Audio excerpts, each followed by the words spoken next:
अस्सलामुअलैकुम फ्रेंड्स, मैं आपको वेलकम करता हूं video expert teaching YouTube channel पर। आज का हमारा टॉपिक है इंग्लिश 301 बिजनेस कम्युनिकेशन का लेक्चर नंबर 7 और इस लेक्चर में आपको फ्री हाईलाइटेड नोट्स भी जो हैं प्रोवाइड किए जाएंगे। इस लेक्चर में जो टॉपिक हम कवर करने वाले हैं उसमें फर्स्ट पे है नॉन वर्बल कम्युनिकेशन, सेकंड पे है different aspects of non verbal communication, specs या proximity, third one is artifact and fourth one is environment. तो चलिए चलते हैं अपने लेक्चर हैंड आउट की तरफ। देखिए, इसमें सबसे पहले दिया हुआ है, इसके जो मेन टाइटल है वो है नॉन वर्बल कम्युनिकेशन। उसके बाद जो इसकी आउटलाइन है, जो टॉपिक है इसमें जिसमें हम डिटेल में डिस्कस करेंगे वो है different aspect of non verbal communication. इसके सब टॉपिक्स हैं स्पेस या प्रॉक्सिमिटी, आर्टिक्राफ्ट्स एंड इन्वायरमेंट। इनको हम डिटेल में देखेंगे। यहाँ पे सबसे पहले आपको एग्जांपल दी गई है कि नॉन वर्बल कम्युनिकेशन की जो टाइप होती हैं उसमें वोकल करेक्टराइजर्स होते हैं, जिसके अंदर लाफिंग, क्राइंग या विस्परिंग होती हैं, जो कि बहुत ज़्यादा एज़ यूजुअल हैं और कॉमन हैं। तो वो मैंने यहाँ पर हाईलाइट किए हैं। देखिए, आप हंस रहे होते हैं या एक बंदा रो रहा होता है या विस्परिंग कर रहे होते हैं, आप कान में जो है वो खामोशी से किसी को कोई बात बता रहे होते हैं, उसको विस्पर करना कहलाते हैं या विस्परिंग कहलाती है ये। तो ये भी नॉन वर्बल कम्युनिकेशन में आती हैं और ये वोकल करेक्टराइजर्स होते हैं। उसके बाद वोकल क्वालिफायर्स कौन से होते हैं? इंटेंसिटी, यानी कि आप जो बात करते हैं, कुछ लोग बहुत ज़्यादा तेज़ बात करते हैं, कुछ लोग बहुत ज़्यादा सॉफ्ट बात करते हैं। और पिच और हाइट है, यानी कि किसी की पिच जो है वो बहुत ज़्यादा हाई होती है, किसी की लो होती है। यानी कि एक बंदा, जैसे आप देखते होंगे अक्सर लोग जो आरजे होते हैं, रेडियो जॉकी जो होते हैं, उनकी आवाज़ की पिच जो है वो काफ़ी खूबसूरत होती है।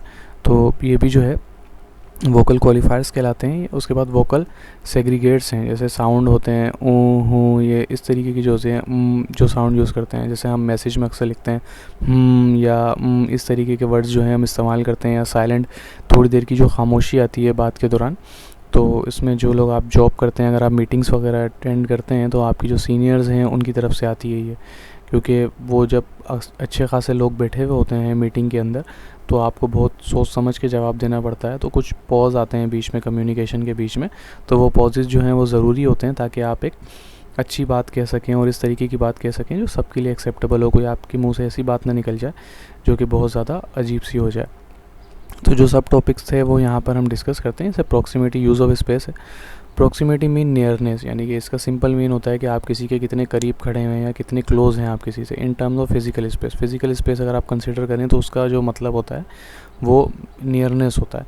How people use their personal space and that of other communicate a message. जब आप किसी से बात कर रहे होते हैं तो लोग पर्सनल स्पेस में आपको कितना आने देते हैं या कितना नहीं आने देते। जैसे कि आप अगर एक ख़ातून से बात कर रहे हैं तो आप एक नॉर्मल स्पेस बीच में लाजमी बरकरार रखेंगे, उसके बाद बात करेंगे। ऐसा नहीं कि आप बहुत ज़्यादा करीब चले जाएंगे उनके बात करने के लिए। तो ये एक स्पेस आपने बरकरार रखना पड़ता है। If you tower over the people in a way that introduce on their personal space you may cause their discomfort and withdrawal. यानी कि ये कम्युनिकेशन की एक बहुत इंपॉर्टेंट टर्म है। अगर आप किसी खातून से बात कर रहे हैं और बहुत ज़्यादा करीब चले जाएँ तो वो डिस्कम्फर्ट हो जाएंगी और वो आपसे बात करना बेहतर नहीं समझेंगी। इन केस आप अगर मेल हैं और अगर कोई फ़ीमेल किसी मेल से बात कर रही हैं, अगर वो बहुत क्लोज चले जाएंगी तो ये बहुत अजीब होता है। कि आप इसी तरीके से आप अगर किसी सीनियर से बात कर रहे हैं या किसी अपने जूनियर से बात कर रहे हैं तब भी आपने एक सिंपल मेंटेन करना होता है एक स्पेस।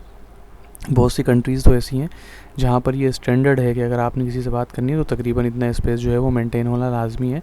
ये एक रिस्पेक्टेड फैक्टर के अंदर आता है और कुछ जगहों पे ये वैल्यूज़ होती हैं जिन पे आपको अमल करना बहुत ज़रूरी होता है। जैसे पर्सनल स्पेस वेरी करता है according to gender, status, role and culture के हिसाब से। यानी कि जेंडर जैसे हम मेल फीमेल डिस्कस कर चुके हैं। स्टेटस यानी कि एक सीनियर मैनेजर हैं और आप एम्प्लॉय हैं या सीनियर जनरल मैनेजर हैं, आप किसी चीफ़ एग्जीक्यूटिव से बात कर रहे हैं ऑर्गेनाइजेशन के, तो आपको एक इस पर्सनल स्पेस जो है वो बरकरार रख के बात करना होता है। कल्चर है, यानी कल्चरल डिफरेंस होते हैं। हम जैसे मुस्लिम्स हैं तो हमारा कल्चर भी इस चीज़ को वो करता है कि हम जो है इतना करीब जाके बात नहीं कर सकते। रोल्स के अंदर जैसे फादर, मदर, और आप अपनी बेटी से बात कर रहे हैं, आप अपनी वाइफ से बात कर रहे हैं या आप अपनी किसी रिश्तेदार, किसी कज़न से बात कर रहे हैं, तो हर जगह पे स्पेस डिफरेंट होगा। कहीं पे आपने स्पेस मेंटेन करना है, कहीं पे आप स्पेस मेंटेन नहीं करना है। ये सारी चीज़ें होती हैं।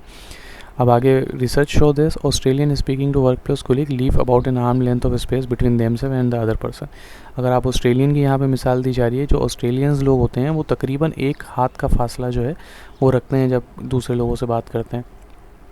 People speaking to friends family about half an arm elbow length between them से अदर। और अगर लोग अपने दोस्तों से बात कर रहे हैं या फैमिली मेम्बर से बात कर रहे हैं तो वो जो पूरे एक हाथ का फासला था वो हाफ़ हो जाता है, यानी कि हाफ एन आर्म का डिफरेंस रखते हैं आप जब आप अपने फैमिली या फ्रेंड से बात कर रहे होते हैं। People in intimate relationship allow direct and close contact when speaking to each other, यानी कि इंटीमेट रिलेशनशिप से मुराद हो गई अगर आपकी कोई सिस्टर है या आपकी वाइफ हैं तो उसमें क्लोज कॉन्टेक्ट भी हो सकता है आपका। The use of space reflect the way people feel about others. American keep a distance of 18 inch from other person during a formal conversation, यानी कि जो अमेरिकन लोग होते हैं वो तकरीबन 18 इंच का फासला रखते हैं जब फॉर्मल कन्वर्सेशन कर रहे होते हैं या आमतौर पे एक फॉर्मल बातचीत हो रही होती है तो तकरीबन 18 इंच का डिफरेंस जो है वो आपस में रखते हैं। आर्टिफैक्ट्स के बारे में बात हो रही है। Artifacts are objects used to convey non-verbal messages about self-concept, image, mood, feeling or style. For example, perfume, cloth, lipstick, glass and hair pieces project the style or mood of the wearer. यानी कि अब आप देखें artefact से मुराद होगी जो objects आप very करते हैं, जो ऑब्जेक्ट्स आप यूज़ करते हैं, जैसे कि ऑब्जेक्ट्स में आपके परफ्यूम आ गए, आप कौन सा परफ्यूम यूज़ करते हैं, क्लॉथ्स कौन से यूज़ करते हैं, अगर आप फीमेल हैं तो लिपस्टिक कौन सी यूज़ करते हैं, ग्लासेस कौन से लगाते हैं, हेयर पीसेस कौन से होते हैं। अब अगर एक देखें सन ग्लासेस हैं, अगर कोई बंदा रात को लेकर निकल जाए तो एक अजीब सा वो आता है। और अगर लिपस्टिक है, अगर आप फीमेल्स की बात करें तो एज़ पर पार्टी वेयर जो अच्छी खातून होती हैं, पढ़ी लिखी होती हैं, वो फ़ीमेल के कलर का जो इंतखाब है वो उस लिहाज से करती हैं कि जिस गैदरिंग में वो जा रही हैं, जिस पार्टी में वो जा रही हैं। ऐसा नहीं है कि आप अगर अल्लाह माफ़ करे किसी के यहाँ कोई इंतकाल हो गया है वहाँ जा रही हैं तो आपने बहुत डार्क लिपस्टिक लगाई हुई, इस तरीके का नहीं होता। जैसे नॉर्मल हम किसी के इंतकाल में जाते हैं तो क्लोथ्स जो हैं हम वाइट कलर के पहने होते हैं, हमने टोपी लगाई होती है। हम अगर किसी मीटिंग में या प्रेजेंटेशन देने जा रहे होते हैं तो हम 3 पीस सूटेड बूटेड जाते हैं। परफ्यूम हमारी कोशिश, और किसी की अपनी प्रेफरेंसेस हैं, कुछ लोग जो है गुची का परफ्यूम यूज़ करते हैं और कुछ दूसरे परफ्यूम यूज़ करते हैं। तो ये सारी चीज़ें भी आपकी कम्युनिकेशंस पे, आपकी अपीयरेंस पे, और ये नॉन वर्बल कम्युनिकेशन का बहुत इंपॉर्टेंट पार्ट होती हैं, आपको करती हैं। और यहाँ पर एक चीज़ बताई गई है कि मूड को भी डिफ़ाइन करती हैं। जैसे एक बंदा बैठा हुआ है और उसने सर पकड़ा हुआ है, अगर आप गुस्से में आते हैं तो आप देखें आपकी माथे पे जो है वो लाइनें बन जाती हैं, आप उसको देख के अंदाज़ा लगा लेते हैं कि हाँ भाई अगला बंदा जो है वो गुस्से में है। और अगर आप किसी से बात कर रहे हैं और वो आपकी बात का जवाब नहीं दे रहा है, नॉर्मली जो कूल एंड काम मूड के साथ देता है, और आप उससे बोले जा रहे हैं और वो जवाब नहीं दे रहा, तो इससे भी आपको अंदाज़ा होता है कि बंदा जो है वो गुस्से में है। तो ये सारी चीज़ें जो हैं आर्टिफैक्ट्स के अंदर आती हैं। उसके बाद इन्वायरमेंटल फैक्टर हैं। The environmental factor can influence the outcome of a communication, यानी कि जो इन्वायरमेंट है वो भी आपके इन्फ्लुएंस करती है आपकी कम्युनिकेशन के रिजल्ट्स को। जैसे इसी वजह है कि ऑर्गेनाइजेशन जो है वो केयरफुल कंसिडरेशन में लेती हैं ऑफिस स्पेस जो है, फैक्ट्री का लेआउट है, सेल्स एरिया और कॉन्फ्रेंस रूम्स वगैरह हैं जो हैं वो इस तरीके से डिज़ाइन किए जाते हैं कि वहाँ पे इजीली बात की जाए और उनका लेआउट ऐसा हो कि वहाँ पे शोर शराबा ना हो। जैसे कॉन्फ्रेंस वेन्यूज़ होते हैं जहाँ पे मीटिंग्स होनी होती हैं, सीनियर टॉप मैनेजमेंट बैठ के वहाँ पे मीटिंग कर रही होती है, तो उसके इर्द गिर्द जो है वो उसको इतनी दूर बनाया जाता है। अगर आपकी प्लांट इन मशीनरी लगी हुई है जो कि एक अच्छा खासा नॉइज़ प्रोड्यूस करती है, तो कॉन्फ्रेंस रूम ऐसी जगह पे बनाया जाता है जहाँ पे मशीन की नॉइज़ ना आए या इतनी ज़्यादा नॉइज़ ना आए। जब वो नॉइज़ प्रोटेक्टेड रूम बनाया जाता है, नॉइज़ प्रूफ रूम बनाया जाता है कि बाहर की आवाज़ें वहाँ पर नहीं आती, ताकि कोई मसले मसाइल ना हो। सीनियर्स लोग बैठे हुए हैं, मीटिंग हो रही है, तो ये मसले मसाइल चल रहे होते हैं। लेआउट इस तरीके से डिज़ाइन किया जाता है, ऑफिस स्पेस इस तरीके से डिज़ाइन किया जाता है कि वहाँ पर कम्युनिकेशन में इन्वायरमेंटल फैक्टर जो है वो इन्वॉल्व ना हो और कम्युनिकेशन जो है वो अच्छी हो जाए। The environment should put people at ease and match their with their expectation. Unsuitable environment can produce noise that cause communication barrier and interfere with the communication process, यानी कि अगर आपको बहुत ज़्यादा शोर शराबे की आवाज़ आ रही है और सारे मसले मसाइल हो रहे हैं तो उसमें बड़ा मसला होगा। जैसे हम अभी इस चीज़ की मिसाल ले लें कि आप मेरा लेक्चर सुन रहे हैं और अगर मेरे पीछे से बहुत ज़्यादा शोर शराबे की आवाज़ आ रही हो, सारी चीज़ें हो रही हैं, तो फिर आपको मसले मसाइल हो सकते हैं। बहुत सी चीज़ें हैं जो हम कंट्रोल नहीं कर सकते, जैसे व्हीकल्स वगैरह मूव कर रही होती हैं तो अक्सर आपको आवाज़ आ रही होती है कि मेरे बैकग्राउंड से अगर रोड पे कोई गाड़ी जा रही है तो उसकी नॉइज़ थोड़ी बहुत जनरेट होती है और वो आ जाती है।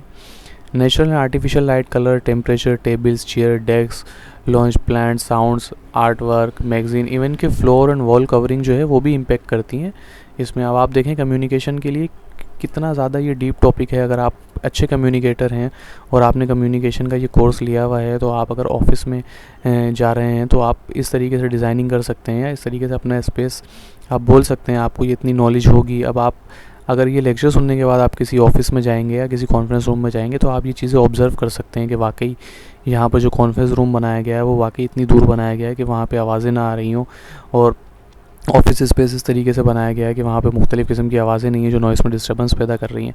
अगर आप जाते हैं और इस तरीके के मामलात होते हैं तो आप ये सजेशन पुट फॉरवर्ड कर सकते हैं कि देखें ये चीज़ें हमें रीडिज़ाइन करने की ज़रूरत है, यहाँ पे कम्युनिकेशन में ये बैरियर्स आ रहे हैं, ये मसले मसाइल हो सकते हैं, तो this will make an good impression to the senior management, कि एक बंदा आया है, वो एक एजुकेटेड पर्सन है जो कि इतनी माइनर डिटेल्स के ऊपर भी अटेंशन दे रहा है और हमारी अटेंशन गेट कर रहा है। तो ये चीज़ें आपको इम्प्रूव करती हैं। तो तालीम का मकसद यही होता है कि हर कोर्स आपके अंदर शऊर पैदा करे, आपकी स्किल्स को उभारे और आपको अपने कैरियर में ग्रोथ करने का मौका दे।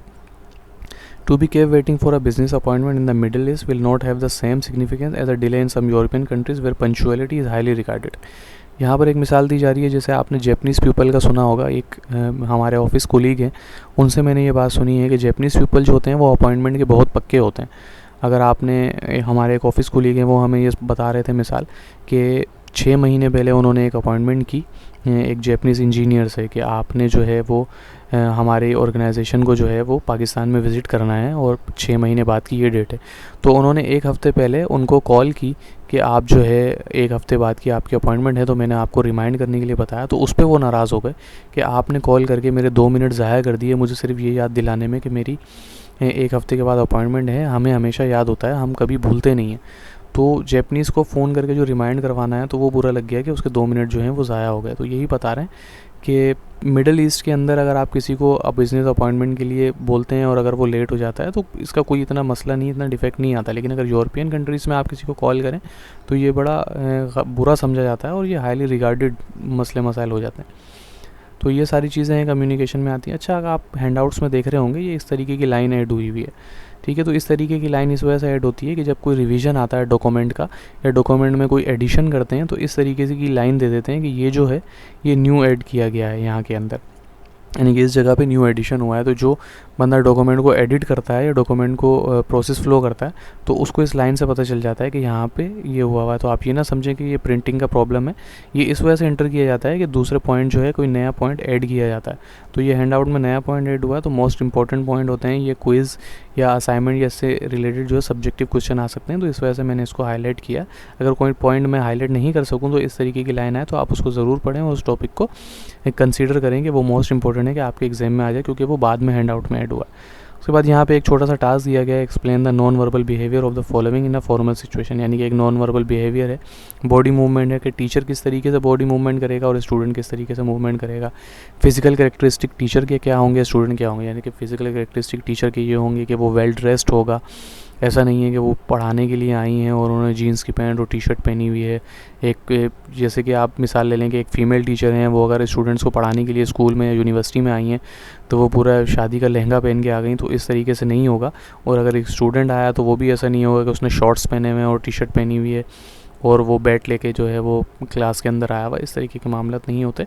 तो physical characteristic non verbal behaviour में जैसे हमें ऊपर बताया, तो ये यहाँ पे टेबल दिया हुआ है, ये आप खुद से फिल करें, हो सकता है इससे मिलता जुलता असाइनमेंट हमारे को मिल जाए। तो गाइज़ ये था लेक्चर नंबर 7। ये हाईलाइटेड नोट्स जो हैं ईमेल के, इस वीडियो के डिस्क्रिप्शन में जो है मेरा ईमेल आईडी मौजूद है और व्हाट्सएप ग्रुप का लिंक मौजूद है वीवीयू एक्सपर्ट टीचिंग का, और दूसरा फेसबुक के पेज का लिंक भी मौजूद है। तो आपसे रिक्वेस्ट है जो मेथड आपके लिए सूटेबल हो उससे हम पे कांटेक्ट करें, मैं या मेरी टीम का कोई भी बंदा आपको जो है ये नोट्स प्रोवाइड कर देगा फ्री ऑफ कॉस्ट। तो thank you so much. And में हमेशा की तरह आपसे रिक्वेस्ट है, काइंडली वीडियो को लाइक करें, शेयर करें और चैनल को सब्सक्राइब ज़रूर करें। हमारे बहुत से व्यूअर्स ऐसे हैं जो वीडियो देखते ज़रूर हैं लेकिन सब्सक्राइब नहीं करते, तो आपके 5 से 6 सेकंड नहीं लगेंगे रेड बटन को प्रेस करने में यूट्यूब पर, तो आप इसको काइंडली प्रेस करें ताकि मज़ीद जैसे ही वीडियो अपलोड हो, नए लेक्चर की, असाइनमेंट क्विज़ या जीटीपी की या वीयू से कोई लेटेस्ट अपडेट की, तो वो आप तक पहुँच जाए। तो आज की वीडियो में इतना ही, मिलते हैं अगली वीडियो में, जब तक के लिए